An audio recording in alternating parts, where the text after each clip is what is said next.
Hey friends, just a little intro to what you're about to see. So here's the deal. I'm going to be offering Tarot plus Reiki experiences, I'm calling them, which in essence is the ability to experience tarot and Reiki together. So it's a 15 to 20 minute video reading, like you're familiar if you've booked with me before. And in this case, it's a little bit different in that it's typically the question that we're working with is sort of what's Reiki's message for you. And if you don't know, if you're not familiar, Reiki is an energy healing practice, and Reiki itself is a Japanese term that's often translated as universal life force energy. I've got an FAQ on my website and more information there. And so check all that out. It'll be on my Etsy shop as well. So 15 to 20 minute reading, what's Reiki's message for you? In the test readings that I've done with friends and clients, it has been very, very interesting. These readings are much, much, much more grand, right? More spiritual, larger, kind of soul purposey sort of stuff. So if you're used to more kind of day-to-day stuff with me, these readings really, really tend to go in a very different direction. And it's quite interesting. After that, after the reading sort of serves as the tone set / theme of the treatment. I have tuning forks that I use with my Reiki. That's not traditional, but I find them useful. And I find them especially useful for distance treatments with Reiki, which incidentally have been part of Reiki since the very, very beginning of Usui Reiki. So I'll intuitively pick a tuning fork, and what I mean by that is I lay them all out in front of me, kind of shuffle them like cards, really, and then I, with sort of Reiki activated, scan them with my hand, and we'll pick a couple that will sort of heat up for me, and then from there I'll choose one or two. And what's nice about that for you is that once the recording is over, you can find a sound bath for free on YouTube and listen to that frequency, and it'll give you something to sort of absorb orally while the treatment happens. So, as you might have gathered from there, the treatment doesn't happen on video, and there's two main reasons for that. First reason is it's nothing to look at. The second reason is it would take twice as long to edit, upload, and get the video to you. So rather than doing the treatment on video, I do it off camera. And as part of it, I give you a physical signal to use that will activate the treatment when you're ready to receive it. So watch the reading, and then you'll get a signal. It's typically going to be placing your hands over your heart for about 30 seconds. But different readings may prompt different gestures, right? So then from there, it's really just watch the video, get yourself placed someplace comfortable and quiet, use your gesture to activate the reading, and then just experience it. What I'll be doing on the other end of that is what is called Biosen scanning, which I use my pal here as your surrogate. Again, it's really, really common to do this, and he just happens to be a good size for this. And so he'll stand in for you, and Reiki is, as I've heard described, dissolves the illusion of separateness. So in essence, we're not separate, so that this actually really does work. And so really what I'll do is sort of activate, and I'm not feeling anything now, but Reiki will sort of say, ooh, the third eye, or ooh, the throat chakra. The other day, someone's kidney or liver area was sort of like where I needed to work. And there'll be different intensities. And what I find happens is actually, when I find a spot, I sort of lift my hand till I feel the edge of that energy, and you can feel it. It's very interesting. And I sort of give Reiki from a distance, and it will slowly drop into its chakra. And then I'll do sort of a hands-on treatment until I just feel the need for it to stop. And then I'll move on. In one case, what I found with someone particularly young and energetic was that when I was doing this, it kept getting bigger. And so I realized I was sort of activating rather than calming a chakra situation. So it's really, really fascinating. So I'll be doing that. I'll be using tuning forks again, like in those pockets that I described earlier. There might be like a pocket here. And so the frequency will typically sort of soften that. And it's very fascinating. Anyway. So yeah, that'll be that. Now everyone's experience is different. You may feel a lot, you may feel very little. Again, you can check all of that out in the FAQ. I tend not to feel a whole lot when I'm giving Reiki to myself. I feel it more when I'm getting Reiki from someone else. But then at other times I will feel these just waves of something, you know. Often it's sort of joy or appreciation, gratitude, which again are very strange words for me, right? So that's how it'll go, right? 15 to 20-minute reading, setting a theme, setting a tone, giving you a message from this energy, a frequency for you to look up if you want to, and then a signal to Reiki and to your body to tell them that you're ready, and then sort of a 20-minute treatment. Give yourself about 40 minutes, maybe longer. I very, very often want to nap after Reiki, so you may want to rest. Also drink water, etc., all the normal things that you would do. So, where we're headed next in this video is just a demo reading. So this is a real reading that I did for a friend, a client, and got their permission to share it with you as a sample. But it's really interesting. So I hope you enjoy. This should give you an example of what the reading will do. The deck that I'm using is the Japanese Tarot of Japanese Poetry, which is really, really, really perfect for this treatment. I have a few other decks I'll use for it, but I have decks that I reserve specifically for Reiki. Because Reiki comes from Japan, they all have a nod to Japanese culture. The Tarot of Japanese Poetry is really, really well suited because Japanese poetry was an essential piece of Mikao Usui's teachings. The poems of the Meiji Emperor were foundational to Reiki. They're not so much in the United States because translation and all of that, and of course, cultural differences. But these little poems, each card of the 78 has a perfectly chosen poem. And so what I will typically do is I use my 9-card box, as you'll see, but I put a card off to the side. And whether or not I'm using that deck, I will often choose that card from that deck and just read you the little poem in translation from... it's a Japanese poem in translation to English. And often, again, when I've done this for my friends and clients, they've said that, yep, that was a really interesting thing to ponder. I'm not going to interpret the poem for you. I'm just going to say it and give you space to hear it. So you'll see all of that. So that's what you're about to look at. More details are on my website, and this should be going live in a few days. I'm just getting everything sorted out because it's really a lot to do just to set up this. I have just some, again, the FAQs and stuff, because this is something that's so different for me. I want to give people the foundational knowledge they need. So that's it. So enjoy the sample reading, and hope to talk to you soon. Bye. Hi, my friend. I'm going to get your Reiki Tarot reading, or Tarot reading Reiki done. And just let me know what you think. So what's going to happen? I'm going to do a reading for you. And what the idea is that the reading sort of represents a message from Reiki energy, right? Reiki energy is often in English called universal life force energy, but there's a lot of different names for it. Ultimately, we can think about this as like, you know, Reiki sort of wants to heal us. Reiki loves us. Reiki wants us to sort of regulate our bodies so that our bodies can heal us. So what is the message that this energy has for you? And then sort of riffing on and inspired by that, I'll then do a Reiki treatment off camera, principally because there's not really anything to look at. So what I'll do is I'll intend that when you're ready, just get yourself comfortable, put your hands on your heart for about 30 seconds, and that'll be the sort of signal to Reiki to begin sending that energy. So it's almost like hitting play on the recording of the treatment. Why does distance treatment work in Reiki? We have a distance symbol, which is meant to sort of bridge the gap. But what I've heard said, and I think is a really beautiful way of thinking about it, is that the symbol and Reiki itself dissolves the illusion of separateness. So distance treatment works because really there's no distance between people, which I think is quite lovely.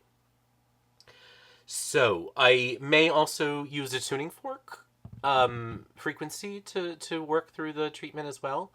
And so I'll show you what that is before I do. and if it feels necessary based on the reading. And so yeah, so I'll shuffle the cards, do the reading, show you what happens next, and then I'll end the recording, do the treatment, and then once you've felt ready, once you're ready, you just put your hands on your heart for about 30 seconds.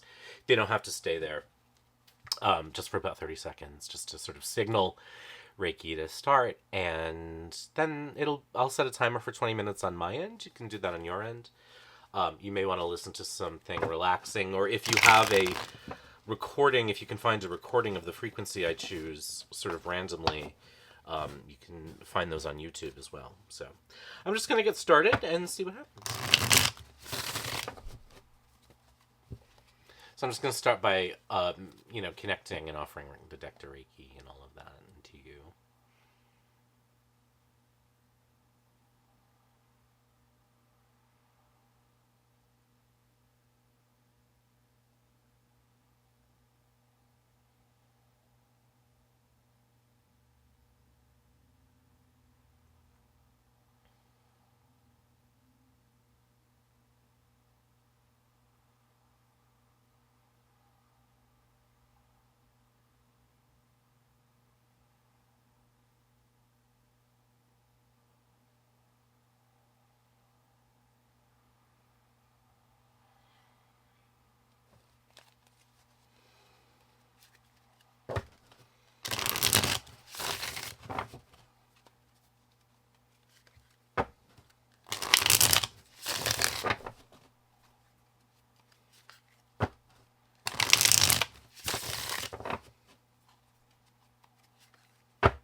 All right. Oh, that's so crooked. It's not crooked on my cable, it's crooked in the camera. Anyway, let's see if I can zoom in just a skosh.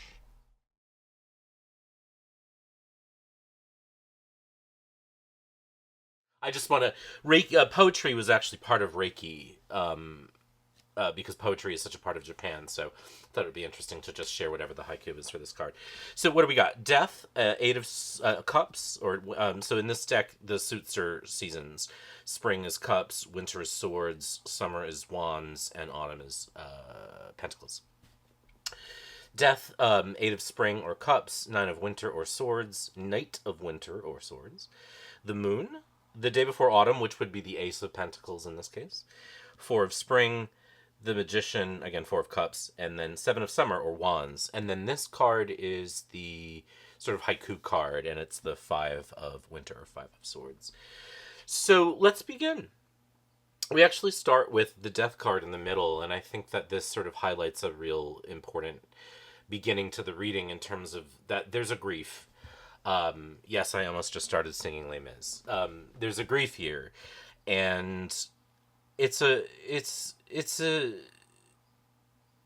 winter feeling. You know what I mean? It's a sort of end of autumn feeling. It's like, oh, And I don't think it's an unresolved grief. I think it is a grief actually quite close to resolution. But this leaf hanging on, it's almost like it's the last thing that has to go before, you know, the evolution can finally come in.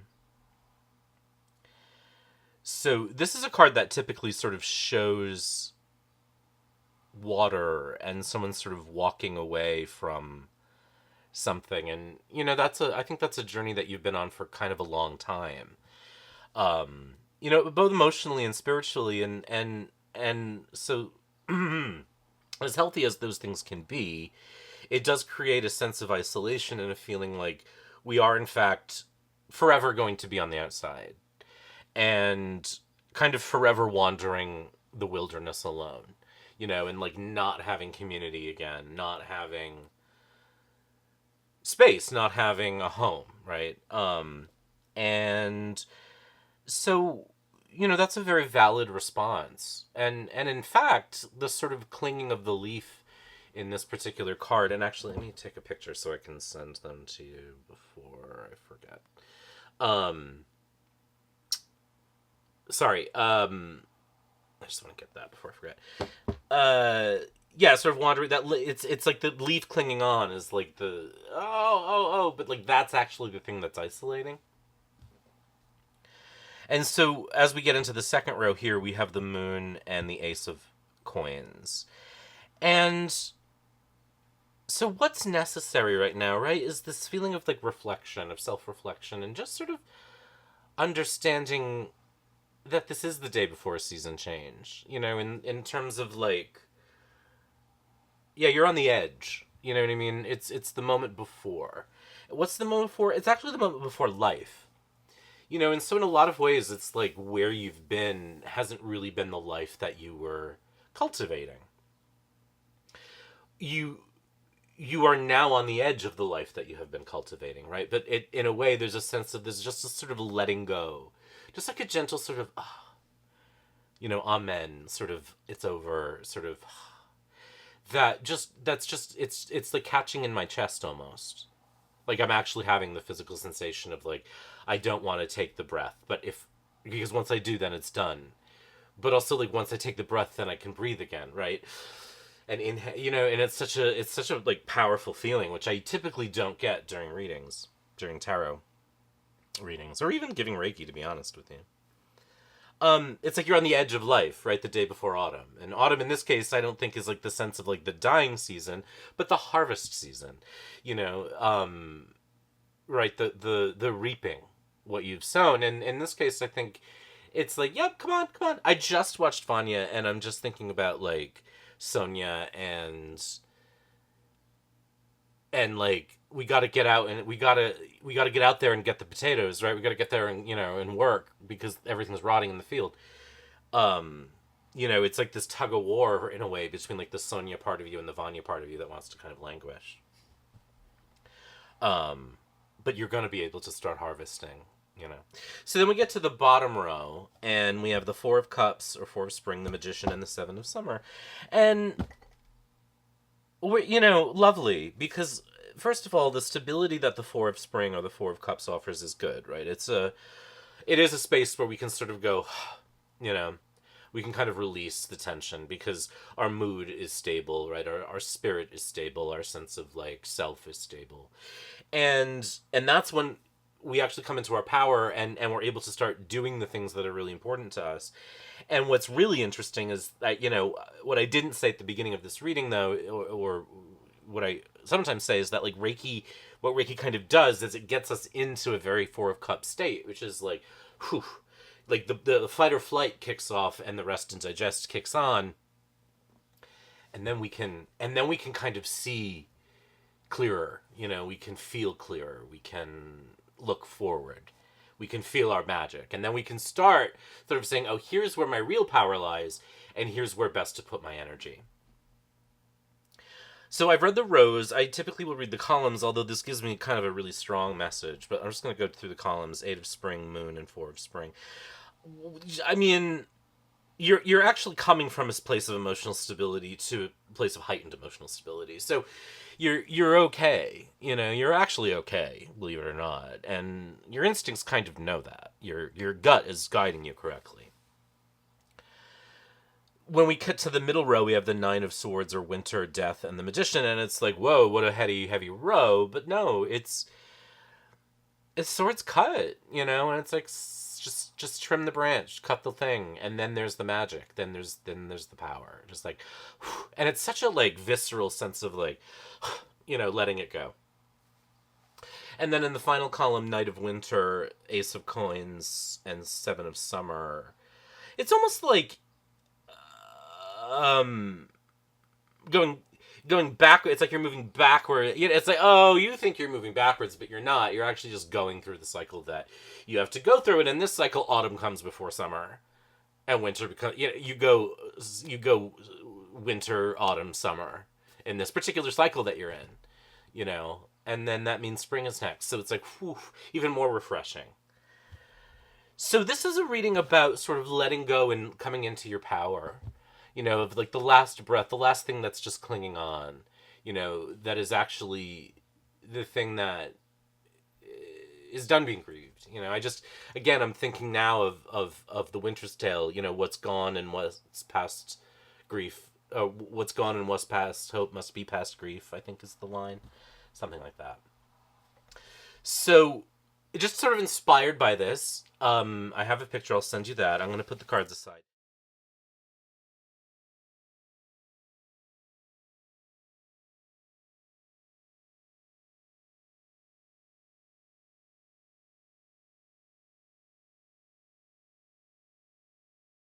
So here's, again, what's going to happen next. I'm going to choose a tuning fork to sort of work a little bit with, but also because if you want to, there's a lot of videos on YouTube of sound baths in specific frequencies.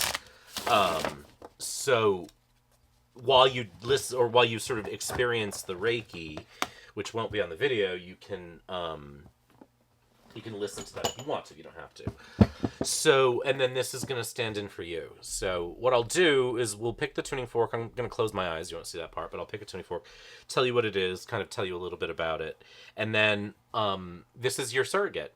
So I'm going to give Reiki, connect it to you, and I'm going to sort of scan with my hands to sort of see where wants to be treated. I'll tell you all of this after. And then again, when you're ready to get the treatment, you'll just put your hands on your heart, and for about 30 seconds, it's 20 minutes, sort of in a comfortable space. And I also always intend that you can repeat that experience a few times over the next few weeks as you need it. So I'm just gonna sort of close my eyes, and I'm 3-card Montying these, and I'm just gonna just sort of feel across, then when I end the video, I'm going to set a timer for 20 minutes. So this one here is giving me a strong desire to come out and play.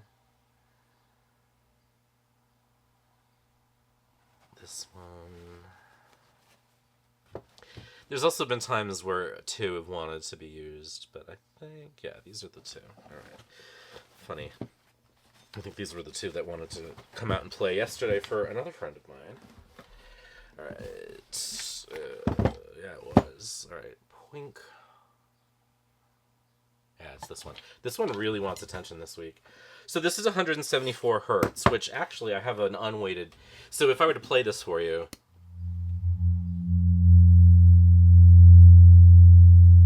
You might hear a little buzz, but it doesn't do much. Let me go grab.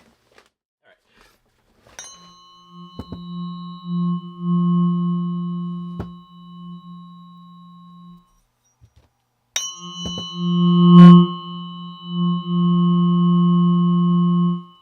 So it's part of the solfege, and it's often associated with your like soul purpose, which is interesting, right? And sort of the chakra above your head. So